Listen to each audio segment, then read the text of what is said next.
Hi everyone. I want to give you a quick update on what I've been doing with the Kendo UI Labs Kendo Backbone integration project.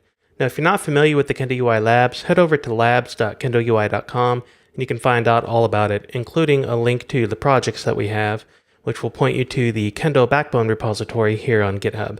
Here you can download everything, including a build of the latest version of everything from the build folder here.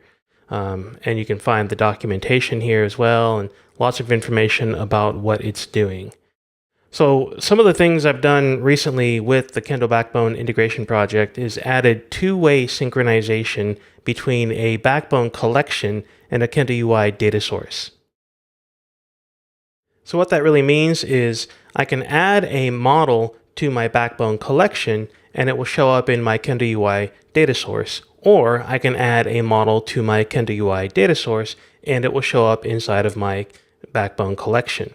So you can see that I have a form right here. This is a simple Backbone form using some Backbone code in order to run this. And then I have a grid down below that, which shows the same information as the grid on the right. The one on the left, though, is running Backbone and specifically my Backbone Marionette project, but we'll talk about that in a second. And then the one on the right is showing a Kendo UI grid, just a standard grid with a Kendo UI data source that happens to be the Kendo UI Backbone data source from the Backbone integration project. So before I run this, I want to show you the code real quick. So in this file, the grid data source file, I have a Backbone collection that I'm standing up. And in this case, I'm using local storage so that I don't have to use an actual server to store all my data. When I get that, after I get that defined, I'm creating an instance of it with a default set of meme images in the list. I'm then calling an init method on another object from another file, and I'll show you that in a second. And then I have a simple little add event handler here just to show a console log message for debugging purposes. Down below that, I have an instance of a Kendo UI DataSource, only in this case it's a kendo-backbone.dataSource, and I'm passing in that Backbone collection as one of the options. The rest of this is pretty much standard, straightforward Kendo UI DataSource configuration. But this gives me the ability to actually synchronize between the Kendo UI data source and the Backbone collection by using this particular data source type. Down below that, I have a Kendo grid layout, and this is a standard Kendo grid, nothing special here, just setting the data source, telling it what columns to use. I do have a custom JavaScript function for the editor on the preview so that it will show the image that we've entered into the URL box, and that happens down here. But this is all standard stuff right here. There's one other file that I want to look at real quick, which is the grid data source backbone file.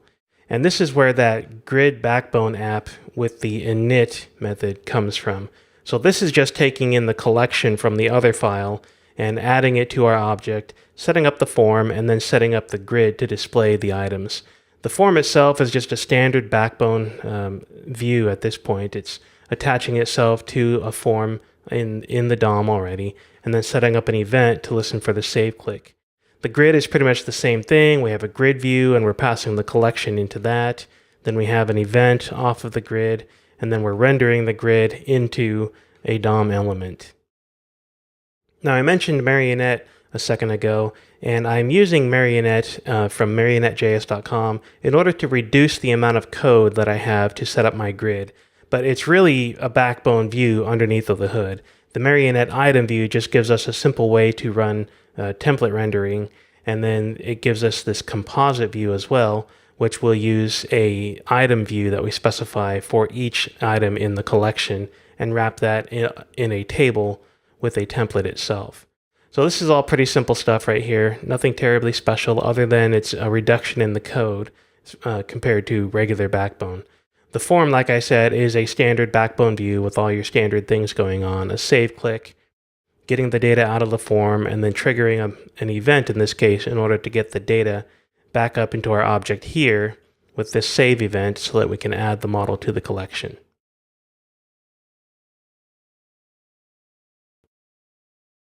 All right, so with that being said, I want to show you how this really works. Let's start by adding a record to the Kendo UI grid. And I'll give it a name real quick, foo, I'll give it a URL. Oops, That's not the URL I wanted. Place kitten.com/300/200. So here we have another kitty image that we're going to add. I'll hit update, and you'll see that it added to the Kendo UI grid, and I can scroll down a little bit and see that it also added to the Backbone grid. I can do the same thing from the Backbone side of things, give it a name, give it a URL, place kitten.com/ slightly different one. In this case, I'm also going to add some tags, comma separated. I'll hit add and scroll down, and we'll see that the image was added down here to the Backbone grid.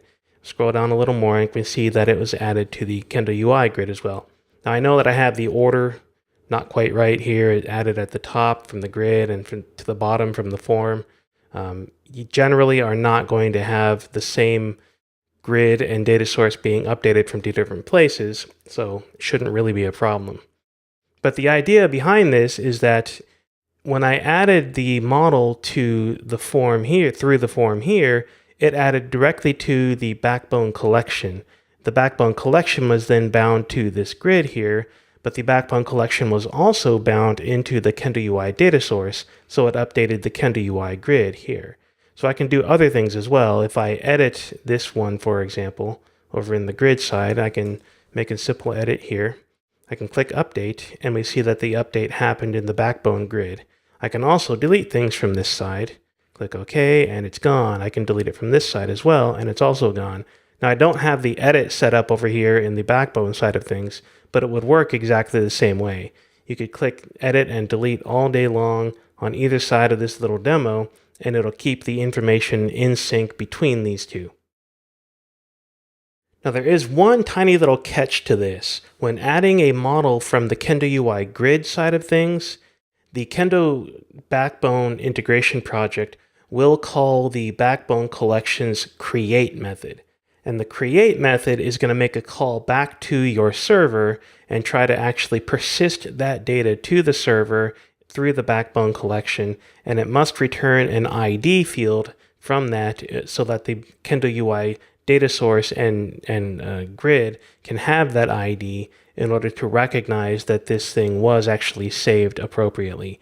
If you don't have an API set up for your Backbone.Collection on a server somewhere, then you really should avoid adding something through the Kendo UI grid directly. You should add it through other means, such as adding it to the Backbone.Collection, because there's a limitation, a difference, and a disparity in between how a Kendo UI data source works and how a Backbone.Collection works.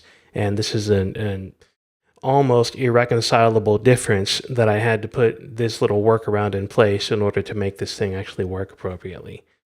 But that's what I've been doing with the Kendo UI Backbone integration project recently. Like I said, you can find more information about this at labs.kendoui.com or at the Kendo Labs organization on GitHub and the Kendo Backbone project. Thanks for watching.